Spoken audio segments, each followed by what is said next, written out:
I brought my wrong Bible today. So I'll read it in a different verse than's up here. But if Isaiah, the prophets tell us that healing is in the atonement. Isaiah 53, 4 to,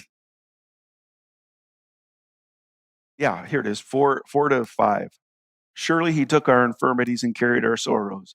Yet we considered him stricken by God, smitten by him and afflicted. He was pierced for our transgressions. He was crushed for our iniquities. The punishment that brought us peace was upon him, and by his wounds we are healed. The Gospels tell us that healing is in the atonement. Matthew 8, 16 to 17. When evening came, many who were demon-possessed were brought to him, and he drove out the spirits with a word, and he healed all the sick. This was to fulfill what was spoken through the prophet Isaiah. He took our infirmities and carried our diseases. And the epistles tell us that healing is in the atonement. 1 Peter 2:24 says,